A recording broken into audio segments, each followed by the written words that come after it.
Tense माने होता है काल या समय। टेंस को हिंदी में बोलते हैं काल बोलेंगे या समय बोलेंगे, बात एक ही है। अच्छा, टेंस क्या होता है? टेंस होता है किसी समय को कहते हैं, क्या कहते हैं? टेंस, यानी कि कौन सा समय जो हम बात कर रहे हैं, कौन से समय की बात कर रहे हैं, फ्यूचर की कर रहे हैं या वर्तमान की कर रहे हैं या पास्ट की कर रहे हैं, है ना? तो उसको हम क्या बोलते हैं? टेंस बोलते हैं। तो टेंस हमारे क्या, टेंस को हिंदी में बोल देंगे काल या समय बोल देंगे, ठीक है। तो टेंस कितने प्रकार के होते हैं? टेंस हो गए हमारे तीन प्रकार के। प्रेजेंट टेंस हो गया हमारा, दूसरा पास्ट टेंस हो गया, तीसरा हो गया फ्यूचर टेंस। आइए हम आपको पढ़ा देखते हैं। प्रेजेंट टेंस को हिंदी में बोलेंगे हम वर्तमान काल। इसकी पहचान है जिन हिंदी वाक्यों के अंत में है आ जाए, हु आ जाए, हे आ जाए, हो आ जाए, वो वाक्य कहलाएंगे प्रेजेंट टेंस के कहलाएंगे। इसका नियम है सिंगुलर नाउन के साथ इज का प्रयोग करेंगे, प्लूरल नाउन के साथ आर का प्रयोग करेंगे और आई सब्जेक्ट के साथ एम का प्रयोग करेंगे। ऐसे हमारा दूसरा टेंस है पास्ट टेंस। इसको हिंदी में बोलते हैं भूतकाल, यानी कि जो हमारा बीत गया समय उसको क्या बोलेंगे? भूतकाल बोलेंगे। इसकी पहचान देखते हैं जिन हिंदी वाक्यों के अंत में था आ जाए, थे आ जाए, थे आ जाए, वे वाक्य कहलाएंगे पास्ट टेंस के। इसकी पहचान क्या है? सिंगुलर सब्जेक्ट के साथ बाज का प्रयोग करते हैं, प्लूरल सब्जेक्ट के साथ बर का प्रयोग करते हैं। तीसरा है हमारा फ्यूचर टेंस। इसको हिंदी में बोलते हैं भविष्यकाल, यानी कि आने वाले समय को बोलते हैं भविष्यकाल। इसका नियम है, सॉरी, इसकी पहचान है जिन हिंदी वाक्यों के अंत में गा, गी, गे आदि शब्द आते हैं वे वाक्य फ्यूचर टेंस के कहलाते हैं। इसका नियम है हमारा अफर्मेटिव आई बी के साथ सेल भी लगाते हैं, अन्य सभी के साथ, सॉरी, आई बी के साथ सेल का प्रयोग करेंगे, अन्य सभी के साथ बिल लगाते हैं। यानी कि जो हमारे, ठीक है ना, आई और बी करता है उनके साथ हम सेल का प्रयोग करेंगे और अन्य जो करता बचे हमारे उनके साथ बिल का प्रयोग किया जाएगा। प्रत्येक टेंस के चार भाग होते हैं, ठीक है ना? कैसे? जैसे प्रेजेंट के भी चार होंगे, पास्ट के भी चार होंगे, हमारे फ्यूचर के भी चार होंगे। वो कौन कौन से होते हैं? इंडेफिनिट टेंस हो गया हमारा पहला, सेकंड हो गया कंटिन्यूअस हो गया हमारा, थर्ड हो गया हमारा परफेक्ट, फोर्थ हो गया हमारा परफेक्ट कंटिन्यूअस टेंस। आइए देखते हैं इंडेफिनिट टेंस की पहचान क्या है। केवल ताए ती ते, ताती आ जाए, ता ती ते आते हैं, वो इंडेफिनिट की पहचान है। रहा रही रहे आ जाए तो वो कंटिन्यूअस की पहचान होगी। चुका चुकी चुकी आ जाए तो वो परफेक्ट की पहचान होगी हमारी।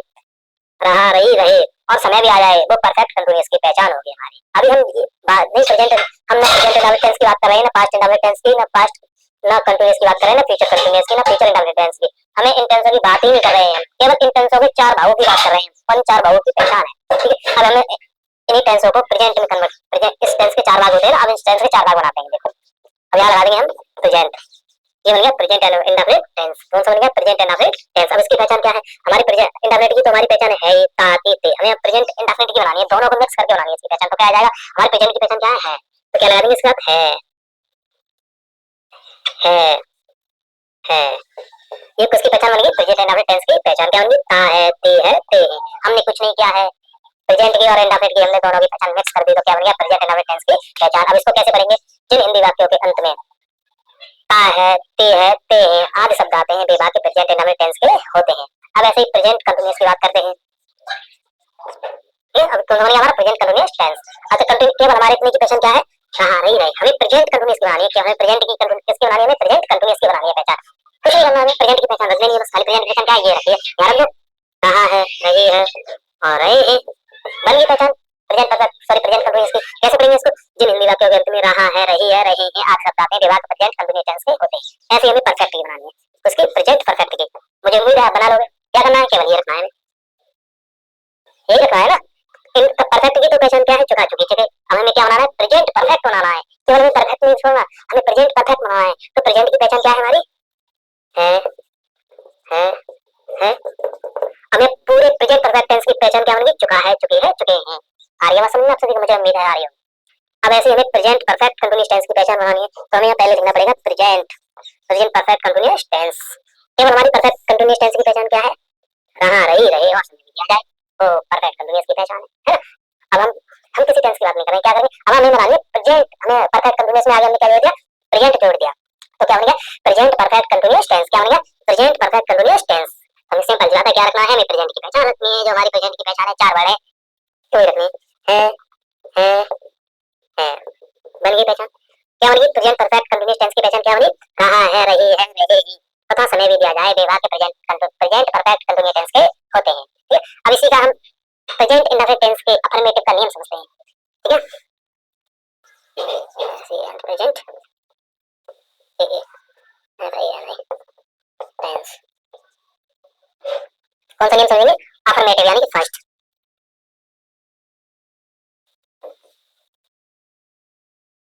कौन सा समझेंगे?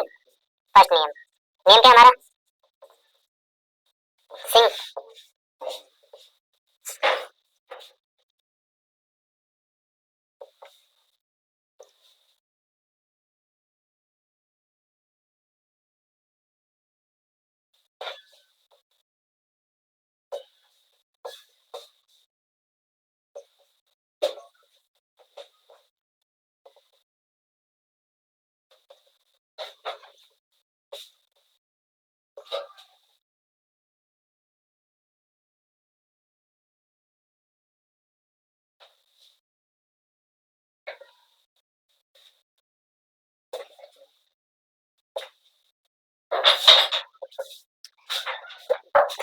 अब हमारी प्रेजेंट इंडेफिनिट टेंस के पहला नियम क्या है?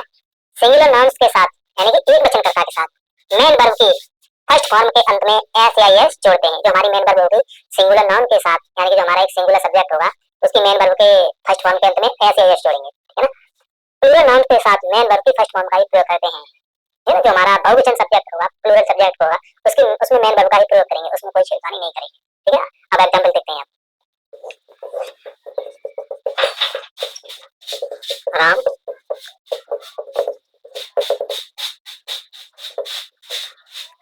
हम कैसे पहचानेंगे कौन से टेंस का है आ गया हमारा, ये तो इससे कंफर्म हो गया प्रेजेंट का है।